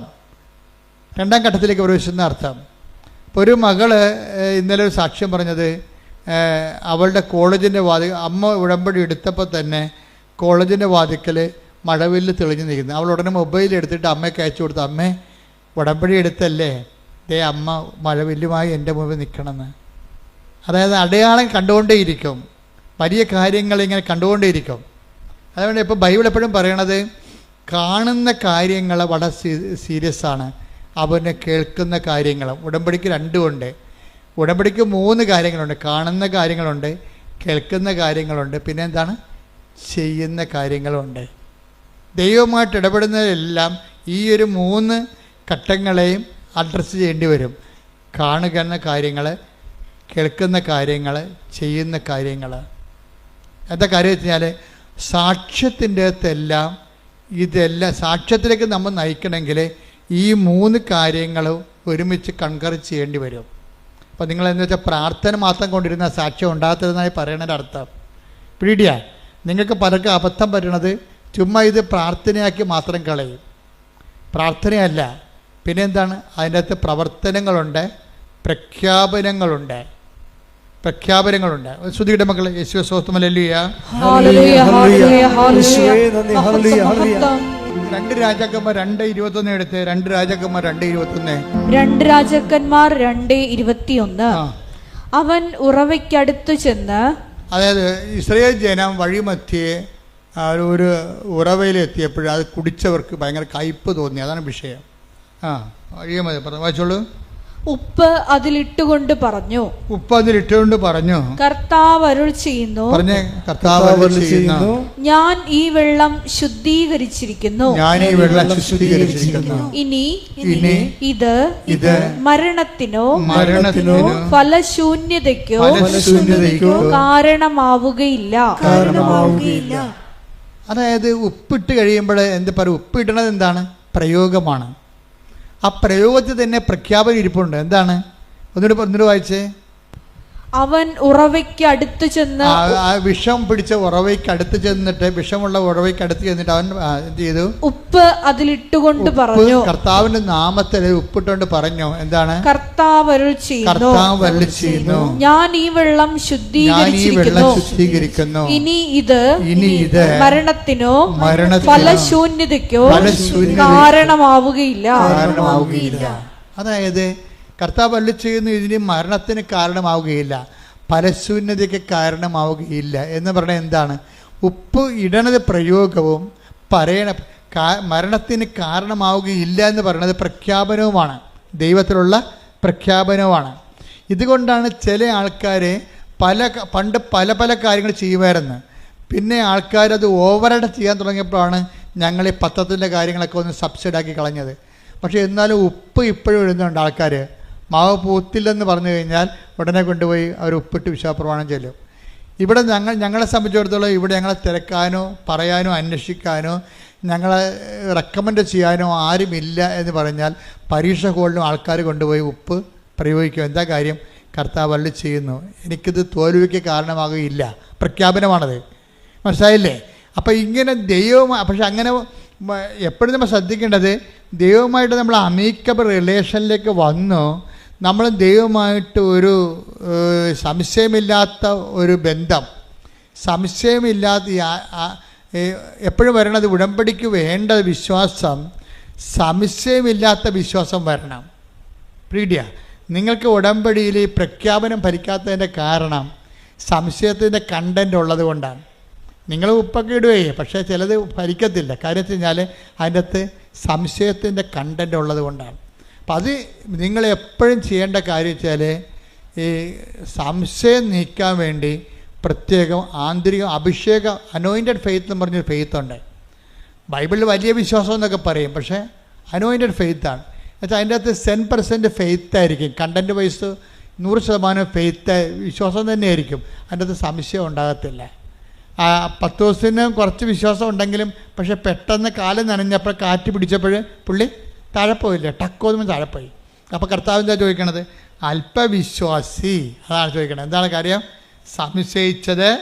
take the word of God. അല്പവിശ്വാസി. മത്തായി 14:31. മത്തായി 14:31. ഉടനെ യേശു കൈനീട്ടി അവനെ പിടിച്ചുകൊണ്ട് പറഞ്ഞു, അല്പവിശ്വാസി, നീ സംശയിച്ചതെന്ത്? അല്പവിശ്വാസി, നീ സംശയിച്ചതെന്ത്? അപ്പം ഈ പ്രയോഗം നടത്തുന്നവരില്ലേ, കാശുരൂപത്തിൻ്റെ ഉപ്പിൻ്റെയും ഒക്കെ പ്രയോഗങ്ങൾ നടത്തുന്നവർ എപ്പോഴും ശ്രദ്ധിക്കേണ്ടത്, നിങ്ങൾ അതൊക്കെ ചെയ്യുന്നതിന് മുമ്പ് വിശ്വാസത്തിൻ്റെ അകത്ത് ആ വിശ്വാസം കണ്ടന്റ് അല്പം മാത്രമുള്ള വിശ്വാസമുണ്ട്. ബാക്കിയുള്ളതെല്ലാം എന്താണ്? അല്പവിശ്വാസി എന്ന് പറഞ്ഞതിൻ്റെ അർത്ഥം എന്താണ്? അല്പം മാത്രം വിശ്വാസം, ബാക്കിയുള്ളത് എന്താണ്? സംശയം. അതാണ് വിഷയം. അതാണ് അല്പവിശ്വാസി, നീ സംശയിച്ചത് എന്ത്? അപ്പോൾ വിശ്വാസമുണ്ട്, പക്ഷെ ഒരു 30% 50% വിശ്വാസമുണ്ട്. പക്ഷെ 50% എന്താ ഉള്ളത്? സംശയമാണ്. ഇന്നലെ വേറെ ഒരു ലേഡി ഒരു സാക്ഷ്യം പറഞ്ഞിട്ടുണ്ട്. എന്ന് വെച്ച് കഴിഞ്ഞാൽ അവരുടെ സാക്ഷ്യം ജിസ്മി മേരി റെജി എന്നുള്ള ഒരു മോള് സാക്ഷ്യം പറഞ്ഞിട്ടുണ്ട്. അവളുടെ സാക്ഷ്യത്തിന് തോന്നിയിരിക്കുന്നത്, അവൾക്ക് അവൾ പഠിച്ചത് സൈക്കോളജിയാണ്. പക്ഷെ ഒരു നിമിഷം ഉടമ്പടി എടുത്ത് കഴിഞ്ഞപ്പോൾ അവളുടെ അമ്മ ഉടമ്പടിയിലാണ്. പക്ഷേ സൈക്കോളജിയുടെ ഉപരിപഠനം എടുത്ത് ഡോക്ടറേറ്റ് എടുത്തിട്ട് കോളേജൊക്കെ പഠിപ്പിക്കുക, അല്ലെങ്കിൽ ആ മേഖലയിൽ കൗൺസിലിംഗ് ഒക്കെ ആയിട്ട് പോവുക എന്നുള്ള ഉദ്ദേശമാണ് ഇവിടെ പണ്ട് മുതലെയുള്ള ഇവളുടെ ഒരു ആഗ്രഹമാണ്. പക്ഷേ കുറച്ച് കഴിഞ്ഞപ്പോൾ ഇവൾക്ക് ഒരു പെർപ്ലക്ഷൻ ഉണ്ടായി. എന്ന് വെച്ച് കഴിഞ്ഞാൽ, ഞാനിതുകൊണ്ട് ഗതി പിടിക്കുമോ, എൻ്റെ കുടുംബത്തിലെ കടങ്ങളെ പരിഹരിക്കാൻ പറ്റുമോ എന്നൊക്കെ പറഞ്ഞ് അവൾക്ക് ഡൗട്ടായി കഴിഞ്ഞപ്പോൾ അവൾക്ക് പെട്ടെന്ന് ഇവൾ തീരുമാനം എടുത്ത് പറഞ്ഞ് നേഴ്സിംഗ് പറ്റിയ പഠിക്കാമെന്ന് പറഞ്ഞു. അപ്പോൾ അമ്മയെ വിളിച്ചപ്പോൾ അമ്മയ്ക്ക് ഭയങ്കര സന്തോഷം. കാര്യം ഇവൾ സൈക്കോളജി എന്ന് പറഞ്ഞ് കെട്ടിച്ചാടിയ കാരണം അമ്മ പിന്നെ ഭയങ്കര സങ്കടപ്പെട്ട് ജീവിക്കുകയാണ്. അവൾ ഇസ്രയേലിലാണെങ്കിലും ഈ മകളുടെ പഠനത്തിൽ അവൾക്ക് അത്രയ്ക്ക് അവളുടെ ഒരു കപ്പാസിറ്റി, സൈക്കോളജിക്ക് എടുക്കുന്നവർക്ക് വേറെ ഒരു കലിബറല്ലേ, വേറെ കപ്പാസിറ്റിയാണ്. ആ ഒരു കപ്പാസിറ്റി ഇവർക്ക് ഇല്ലല്ലോ എന്ന് എന്തോ അവർക്കൊരു അസ്വസ്ഥത. പക്ഷേ ഇവിടെ നേഴ്സിംഗ് എന്ന് പറഞ്ഞപ്പോൾ അമ്മയ്ക്ക് ഇഷ്ടം. അപ്പോൾ അമ്മ പറഞ്ഞു അങ്ങനെയാണെങ്കിൽ ആസ്ട്രേലിയയിൽ പോയി മകളെ എന്ന് പറഞ്ഞു. ആസ്ട്രേലിയയിൽ പോകാൻ പറഞ്ഞു. അപ്പോൾ ആസ്ട്രേലിയയിൽ പോകാൻ നേരത്തെ ഇവളുടെ CV മാർക്ക് ലിസ്റ്റ് അയച്ചു കൊടുത്തു. പക്ഷേ ആദ്യമൊക്കെ ഇവൾ വിചാരിച്ച കോളേജിൽ കിട്ടാൻ വേണ്ടി ഇവൾ ഉടമ്പടി എടുത്തിട്ടുണ്ട്. പക്ഷേ ആ കോളേജിൽ കിട്ടണില്ല. പക്ഷേ പെട്ടെന്ന് ഈ ഉടമ്പടി എടുത്ത് പ്രെയർ തുടങ്ങിയപ്പോൾ തന്നെ ആസ്ട്രേലിയയിൽ നിന്ന് ഇവൾ പറഞ്ഞ കോളേജിൽ നിന്ന് ഇവർക്ക് ഒരു ഓഫർ ലെറ്റർ വന്ന് അത് ഓക്കെ ആയി. പിന്നെ ബാങ്ക് ലോണും ഒക്കെ ഓക്കെ ആയി. പെട്ടെന്ന് ഓക്കെ ആയി കഴിഞ്ഞപ്പോൾ ഇവൾക്ക് പറയണ അത് എൻ്റെ നല്ല മാർക്കാണ്. അപ്പോൾ എനിക്കെൻ്റെ നല്ല മാർക്കുള്ളത് കൊണ്ടാണ് എനിക്ക് ആദ്യം യേശുവേ സ്തോത്രം എന്നൊക്കെ പറഞ്ഞെങ്കിലും പിന്നീട് ഇവിടെ കളം മാറി. അങ്ങനെയാണല്ലോ ഈ പല ആൾക്കാർക്കും സംഭവിക്കുന്നത്. എന്താ വെച്ച് കഴിഞ്ഞാൽ ഇവരിങ്ങനെ യേശുവേ സ്തോത്രം സൂത്രം എന്നൊക്കെ പറയുന്നുണ്ടെങ്കിലും ഇവരുടെ അടിമനസ്സിൽ ഇവർ പറയും ഇത് എൻ്റെ കഴിവ് കൊണ്ടാണെന്ന് പറയും. ഇവർക്ക് അങ്ങനെ സംഭവിച്ചിരുന്നില്ല. ആരാണത്? അവളുടെ അതായത് ജുസ്മേരിക്ക് എന്താ പറയണത്? ഇത് എൻ്റെ മാർക്ക് ഹൈ മാർക്കല്ലേ, എബവ് 90 മാർക്കുണ്ട്, എബവ് 90% മാർക്കുണ്ട്. അപ്പോൾ എൻ്റെ മാർക്ക് കണ്ടിട്ട് അവർ മലന്ന് പോയി കാണും, അതുകൊണ്ടാണ് എനിക്ക് അഡ്മിഷൻ കിട്ടിയെന്ന് പറയുമ്പോൾ എന്ത് പറ്റി? ദൈവം ചെയ്ത് ദൈവം ഞൊട്ടി. കണ്ട സംഭവം കണ്ട? അപ്പോൾ ഇങ്ങനെ ഉള്ളിലിരിപ്പ് ചില ആൾക്കാർക്കുണ്ട്. ഉള്ളിലിരിപ്പ് നിങ്ങളെ പുറത്ത് ഇങ്ങനെ പ്രാർത്ഥിക്കുമെങ്കിലും നിങ്ങളുടെ ഉള്ളിലിരിപ്പ് നിങ്ങളുടെ കേമത്വം കൊണ്ടാണ് എന്ന് നിങ്ങൾക്ക് തോന്നിയാൽ, അപ്പം നിങ്ങൾക്ക് ചെറുക്കനെ കിട്ടി, ഒരു കല്യാണം പെണ്ണിനെ കിട്ടിയ അതൊക്കെ എൻ്റെ കഴിവും എൻ്റെ സർവീസും എൻ്റെ ശമ്പളവും എൻ്റെ സൗന്ദര്യം കൊണ്ടാണെന്നൊക്കെ പറഞ്ഞ് കുറച്ച് ഉള്ളിൽ നിങ്ങൾ അങ്ങനെ ധരിക്കും. അതോടുകൂടി ഒരു തീരുമാനം ഉണ്ടാകും. എന്താ കാര്യം? പിന്നെ ഈ പേപ്പർ ഡീഡിക്ക് ദൈവം വഴി മഷിയിട്ടൊക്കെ കാണത്തില്ല. എന്താ കാര്യം? ദൈവത്തിനറിയാം നീ എന്ത് അഭ്യാസം ദൈവത്തെ വെച്ച് നേടിയാലും കുറച്ച് കഴിയുമ്പോൾ അതെല്ലാം നിൻ്റെ ക്രെഡിറ്റിലേക്ക് നീ കൊണ്ടുവരുമെന്ന്. മനസ്സിലായി? ഇത് ഈ ഉടമ്പടിയിൽ ഏറ്റവും വരാൻ പോകുന്നൊരു അപകടമാണത്. നിങ്ങളെ ഒരു വിശ്വാസം നിന്ന് കഴിഞ്ഞാൽ എല്ലാ കാലത്തും ആ വിശ്വാസം കീപ്പ് ചെയ്യണം. അല്ലെങ്കിൽ 6 മാസം കഴിയുമ്പോൾ പണ്ട് കുറുക്കൻ നീലച്ചായത്ത് വീണ പോലെ മഴ പെയ്ത് കഴിയുമ്പോൾ ഭഗവാൻ ലക്ഷണം മാറി പഴയ കുറുക്കനായി വരും. ആദ്യം കൃഷ്ണനാണെന്നൊക്കെ പറഞ്ഞിരിക്കുകയായിരുന്നു, നീലച്ചായത്ത് വീണാണേ. പക്ഷെ പെട്ടെന്ന് മഴ പെയ്യുമെന്ന് ഓർത്തില്ല. അതുപോലെ എന്തെങ്കിലും പ്രയാസം കുറച്ച് കഴിയുമ്പോൾ നിങ്ങൾ മാറി ചിന്തിക്കും, കളം മാറ്റി പിടിക്കും. എന്താണ്? അതിൻ്റെ മാർക്ക് കൊണ്ട് ആണ് ജയിച്ചതെന്ന് പറയും. അതോടുകൂടി പ്രശ്നമായി. എന്താ? അതിനാണ് ഈ അല്പവിശ്വാസം എന്ന് പറയണത്. എന്താ കാര്യം? വിശ്വാസം ഉണ്ട്, പക്ഷേ ഉള്ളിൽ അടിമനസ്സിൽ ഈ ഡീപ്പ് സ്റ്റേറ്റ് എന്ന് പറഞ്ഞ പോലെ ഒരു ഡീപ്പ് പേഴ്സൺ ഉണ്ട്. നീ പുറമേ ഇങ്ങനെ ദൈവമാണ് പ്രാർത്ഥനയെന്നൊക്കെ പറയുമെങ്കിലും നിൻ്റെ ഉള്ളിൽ നീ ചിന്തിക്കും. എന്താ ചിന്തിക്കണത്? എൻ്റെ മാർക്കും സൂപ്പറായിരുന്നല്ല. എങ്ങനെയുണ്ട് പരിപാടി? എൻ്റെ മാർക്കും സൂപ്പറായിരുന്നല്ല. ഇങ്ങനെ ഒരു സമയത്ത് ചിന്തിച്ചാൽ പിന്നെ ഒരിക്കലും നിനക്ക് അനുദപിക്കാതെ ഇനി ദൈവത്തിലേക്ക് വരാൻ പറ്റത്തില്ല. കാര്യം എന്താണ്? നീ ദൈവത്തിന് പിടികൊടുത്തു. ഒന്നാമത്തെ ലോക ഇഡിയറ്റാണ് നീ. ബസ് സ്റ്റാർഡെന്ന് വിളിക്കാത്തത് ബലിപീഠമായതുകൊണ്ടാണ് വിളിക്കാത്തത്. എന്നുവെച്ചാൽ പ്രശ്നം വെച്ച് കഴിഞ്ഞാൽ ലോക ഇഡിയറ്റാണ്. എന്താ കാര്യം വെച്ച് കഴിഞ്ഞാൽ നിനക്ക് കിട്ടിയ അനുഗ്രഹങ്ങൾ ഏതെങ്കിലും ഒരു സാഹചര്യത്തിൽ കൂട്ടുകാരാ വല്ലതൊക്കെ വായി നോക്കിക്കളാ പറഞ്ഞു കഴിഞ്ഞാൽ ഉടനെ നീ കളം മാറി ചവിട്ടും. അതെൻ്റെ കഴിവ് കൊണ്ടാണ്. പിന്നെ പ്രാർത്ഥന, നിൻ്റെ കഴിവില്ലേ, നിനക്ക് ഇത്ര മാർക്ക് ആർക്കുണ്ട് എന്നൊക്കെ ചോദിച്ചു കഴിയുമ്പോൾ നീ ഫ്ലാറ്റാവും അതോടുകൂടി. പക്ഷേ ഇവള് ഇങ്ങനെ പറഞ്ഞ് വിശ്വാസത്തിൽ അപ്പം ഡൗൺ ആയി കഴിഞ്ഞപ്പോൾ വേറൊരു കൂട്ടുകാരത്തെ കണ്ട്. അപ്പോൾ പറഞ്ഞു, എടി നീ നിൻ്റെ കാര്യം എന്തായി? എനിക്ക് ആസ്ട്രേലിയ ഇന്ന കോളേജിൽ കിട്ടി. അയ്യോ കിട്ടിയാ? എങ്ങനെ കിട്ടി? എപ്പോൾ കിട്ടി? ഇന്നലെ കിട്ടി. ഇന്നലെ കിട്ടിയാ? ഇന്നലെ കിട്ടി? എന്താണ്? ഇല്ല കിട്ടിയില്ല എനിക്ക് കിട്ടിയല്ല. അത് പേപ്പർ കാണിച്ച്. അപ്പോൾ ഇവർ തലയ്ക്ക് വെക്കണം. എന്താ പ്രശ്നം വെച്ചാൽ കഴിഞ്ഞ ആഴ്ചയിൽ അഡ്മിഷൻ ക്ലോസ് ചെയ്തായിരുന്നു ആ കോളേജിൽ. ഇവർക്ക് പണി കിട്ടണ വരെ കണ്ടില്ലേ? ദൈവം വിടത്തില്ല, നിന്നെ പുറകെ നടക്കുകയാണ് ഈ പിശാചിൻ്റെ പുറകെ. എന്താ കാര്യം? നീ നിൻ്റെ കഴിവ് കൊണ്ടാണ്, മാർക്ക് കിട്ടിയത് കൊണ്ടാണ് അവിടെ ജയിച്ചതെന്ന് പറഞ്ഞു പോയില്ലേ? അപ്പോൾ ഇനി നിന്നെ കറക്റ്റ് കാര്യം പറഞ്ഞു തരേണ്ട ദൈവത്തിന് ചുമതലയല്ലേ? അപ്പോൾ ഒരു കൂട്ടുകാരത്തെ വിട്ടിരിക്കുകയാണ്. കൂട്ടുകാരത്തെ വിട്ടിയപ്പോൾ അപ്പോൾ കഴിഞ്ഞ ആഴ്ചയിൽ അത് പൂർത്തിയതാണ്, അവിടുത്തെ അഡ്മിഷൻ ക്ലോസ് ചെയ്തതാണ്. പിന്നെ എനിക്ക് ഇന്നലെ കിട്ടി. അപ്പോഴാണ് ഇവർക്ക് വിഷമമായി, അനുതാപമായത്. ആ അനുതാപം എന്നെ വഴി കണ്ടില്ലേ? അനുതാപം അനുഭവത്തിൻ്റെ വരത്തുള്ളൂ. അപ്പോൾ അനുതാപം വന്നു. അപ്പോൾ അവൾ സോറി പറഞ്ഞു. അവൻ സാക്ഷ്യം ഉടനെ പറഞ്ഞു. സാക്ഷ്യം പറയരുതെന്നും പറഞ്ഞാൽ ഉടമ്പടി എടുത്തത്. പക്ഷേ ഇപ്പോൾ അവൾ സാക്ഷ്യം പറഞ്ഞു. എന്താ കാര്യം? അനുഭവം അത്തരമാണ്. കാര്യം എന്താണ്? ക്ലോസ് ആയി പോയ അഡ്മിഷന് ഇവക്ക് വേണ്ടി മാത്രം മാതാവ് പുതിയ അഡ്മിഷൻ ചെയ്ത് കൊടുത്തിരിക്കുകയാണ് ഓസ്ട്രേലിയയിലേക്ക്. കൈയടിച്ച് ശ്രദ്ധിക്കട്ടെ. Hallelujah, hallelujah, hallelujah, hallelujah. ഞങ്ങളുടെ യോഗ്യത നോക്കാതെ, കുറവുകൾ നോക്കാതെ നമ്മുടെ വഴി ഞങ്ങളെ അനുഗ്രഹിക്കുന്ന അവിടുത്തെ കാരുണ്യത്തിന് നന്ദി പറയുന്നു. Hallelujah, hallelujah.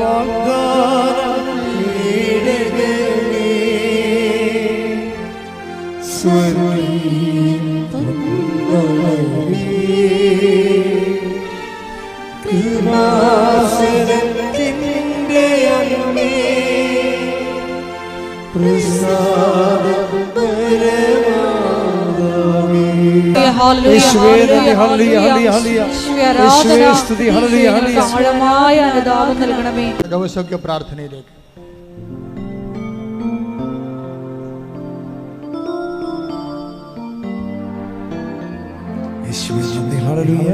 എല്ലാവരും സ്തുതിക്കട്ടെ. Hallelujah, hallelujah. യേശുവേ ആരാധന, ആരാധന, ആരാധന. യേശുവേ നന്ദി, നന്ദി, നന്ദി. Hallelujah, hallelujah, hallelujah, hallelujah. യേശുവേ മഹത്വം, മഹത്വം, മഹത്വം. Hallelujah, hallelujah, hallelujah. യേശുവേ നന്ദി, നന്ദി, ഹല്ലേലൂയ, ഹല്ലേലൂയ, ഹല്ലേലൂയ, ഹല്ലേലൂയ. മഹത്വം, മഹത്വം, ആരാധന, ആരാധന. ഹല്ലേലൂയ, മഹത്വം, മഹത്വം, ആരാധന, ആരാധന. Hallelujah, hallelujah. യേശുവേ ഞങ്ങൾക്ക് ആഴമായ അനുതാപം നൽകണമേ. Hallelujah, hallelujah. യേശുവേ നന്ദി, യേശുവേ ആരാധന. മഹത്വം, മഹത്വം, ആരാധന, ആരാധന. Hallelujah, hallelujah, hallelujah. എല്ലായ്പ്പോഴും ഉടമ്പടിയിലായിരിക്കുന്ന ഞങ്ങൾ എല്ലാവരും നിന്റെ മുമ്പിൽ തന്നെ വ്യാപരിക്കുവാൻ, കുറ്റമറ്റവരായി വിശുദ്ധിയോടുകൂടി വ്യാപരിക്കുവാൻ ഈ ആരാധനയിലൂടെ ഞങ്ങളെ അഭിഷേകം ചെയ്യണമേ.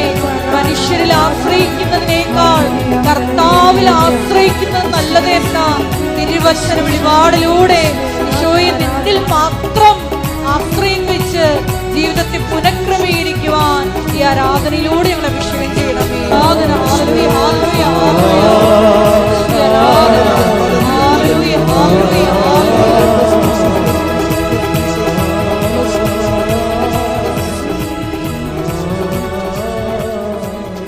പരിശുദ്ധ പരമദിവ്യകാരുണ്യത്തിന് നേരവും ആരാധനയും സ്തുതിയും പുകഴ്ചയും ഉണ്ടായിരിക്കട്ടെ. പരിശുദ്ധ പരമദിവ്യകാരുണ്യത്തിന് നേരവും ആരാധനയും സ്തുതിയും പുകഴ്ചയും ഉണ്ടായിരിക്കട്ടെ. എൻ്റെ പ്രിയപ്പെട്ടവരെ, രോഗസൗഖ്യ പ്രാർത്ഥനയിലേക്കും ജീവിത ദുരിത തടസ്സ നിവാരണ പ്രാർത്ഥനയിലേക്ക് പ്രവേശിക്കുന്ന സമയമാണ്. ആദ്യമായി തന്നെ അഭിഷേകത്തോടെ അച്ഛൻ പറയുന്നത് ഏറ്റുചൊല്ലി പ്രാർത്ഥിക്കാം. കർത്താവായ ദൈവമേ, കർത്താവായ ദൈവമേ, അന്ധന് കാഴ്ച നൽകിയവനെ, ചെകിടന് കേട് നൽകിയവനെ, ഊമന് സംഭാഷണം നൽകിയവനെ, മഹോരോഗ്യ സുഖപ്പെടുത്തിയവനെ, തളർവാരോഗ്യ സുഖപ്പെടുത്തിയവനെ, മരിച്ചവനെ ഉയർപ്പിച്ചവനെ, നിന്റെ തിരുനാമത്തിന് സ്വസ്ത്രം ചെയ്യുന്ന കർത്താവേ, നിന്റെ തിരുമുറിവാർന്ന വലതുകര അങ്ങയുടെ മക്കളുടെ മേൽ വെക്കണമേ. കർത്താവേ, അങ്ങയുടെ തിരുമുറിവാർന്ന വലതുകര അങ്ങയുടെ മക്കളുടെ മേൽ വെക്കണമേ. സന്ധിബന്ധങ്ങളില് കർത്താവിന്റെ രക്തം നിറയട്ടെ. മാംസപേശികളില് കർത്താവിന്റെ രക്തം നിറയട്ടെ. രക്തഞരമ്പുകളില് കർത്താവിന്റെ രക്തം നിറയട്ടെ. എല്ലാ കോശങ്ങളും യേശുവിന്റെ നാമത്തില് തുള്ളിച്ചാടട്ടെ. എല്ലാ കോശങ്ങളും ഹല്ലേലൂയ പാടി യേശുവിന്റെ നാമത്തിൽ കുതിച്ചു ചാടട്ടെ. യേശുവിന്റെ നാമത്തില് മാരക രോഗങ്ങള്, യേശുവിന്റെ നാമത്തില് തീരാവേദികള്, യേശുവിന്റെ നാമത്തിൽ മഹാരോഗങ്ങള് യേശുവിന്റെ നാമത്തില് മാറിപ്പോകട്ടെ.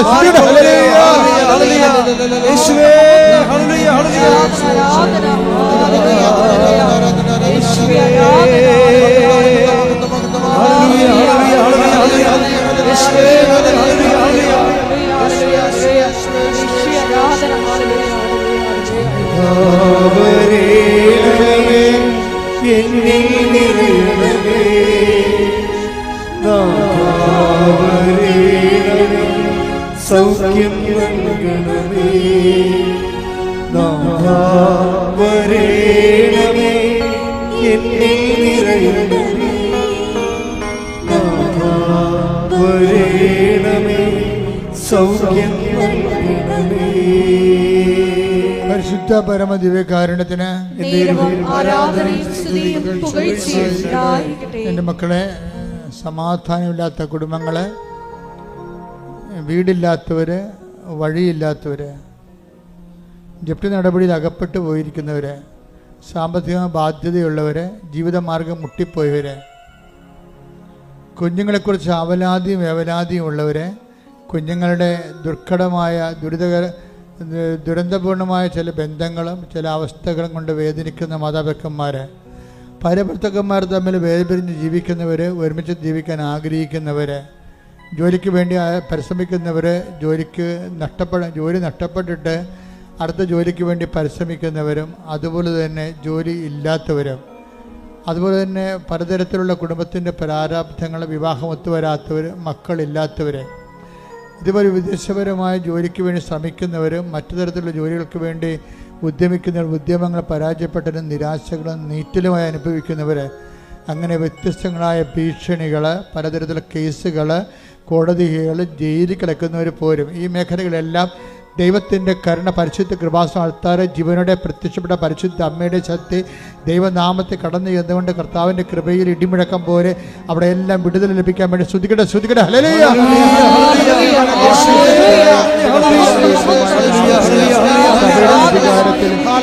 അടയാളത്തിൽ ദൈവത്തിൻ്റെ ശക്തിയാൽ, ദൈവത്തിൻ്റെ ജീവിത ദുരിതങ്ങൾ, ജീവിത തടസ്സങ്ങൾ, മാർഗ തടസ്സങ്ങൾ യേശുവിന്റെ നാമത്തിൽ മാറിപ്പോകട്ടെ.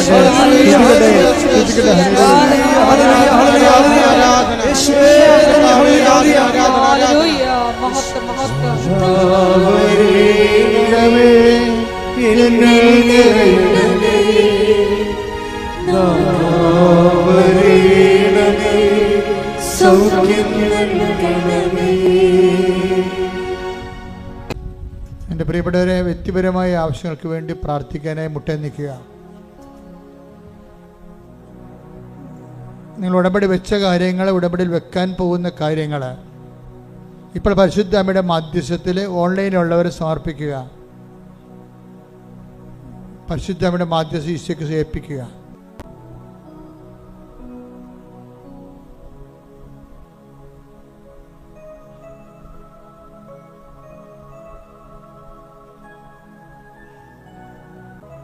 ഒരിക്കൽ കൂടി മരിയൻ ഉടമ്പടിയിൽ സമർപ്പിച്ചിരിക്കുന്ന എല്ലാ വിഷയങ്ങളും ദൈവമാതാവിൻ്റെ മധ്യസ്ഥയിലെ ദിവ്യകാരുണ്യ സന്നിധിയിൽ സമർപ്പിച്ച് നമുക്കൊരു നിമിഷം മൗനമായിട്ട് പ്രാർത്ഥിക്കാം. ഈശോയെ, ആദ്യ സ്നേഹത്തിലേക്ക് തിരിച്ചു പോകുവാൻ, അനുതാപം നിറയുന്ന മനസ്സുമായി നിന്നിലേക്ക് തിരിച്ചു വരുവാൻ ഈശോയെ ഞങ്ങൾക്കൊരു അവസരം നൽകണമേ എന്ന് പ്രാർത്ഥിക്കുന്നു. ഈശോയെ, പശ്ചാത്തപിക്കാൻ നീ ഞങ്ങൾക്ക് തന്ന അവസരങ്ങളെ നഷ്ടപ്പെടുത്തിയതിന് മാപ്പ് ചോദിക്കുന്നു. മേലിൽ ഈശോയെ പശ്ചാത്തപിക്കാനുള്ള അവസരങ്ങൾ കിട്ടുമ്പോൾ തൽക്ഷണം നിന്നെ അനുധാവനം ചെയ്യുവാൻ, ഈശോയെ നിന്നെ സ്വന്തമാക്കുവാൻ ഈ ആരാധനയിലൂടെ ഞങ്ങളെ അഭിഷേകം ചെയ്യണമേ എന്ന് പ്രാർത്ഥിച്ചുകൊണ്ട് ശിരസ്സ് നമിച്ച് നമുക്ക് വികാരയുടെ നാഥൻ്റെ ആശീർവാദം സ്വീകരിക്കാം.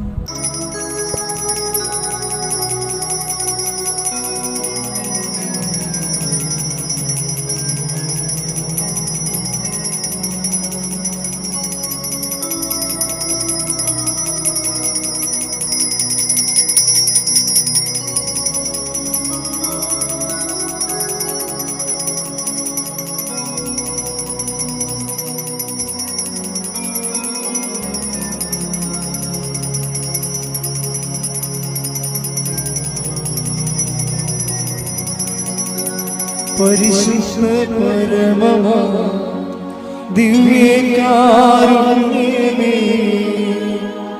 എന്നും അങ്ങേയ്ക്കാരാധന. പരിശുദ്ധ പരമമാ ദിവ്യകാരുണ്യമേ, എന്നും അങ്ങേയ്ക്കാരാധന.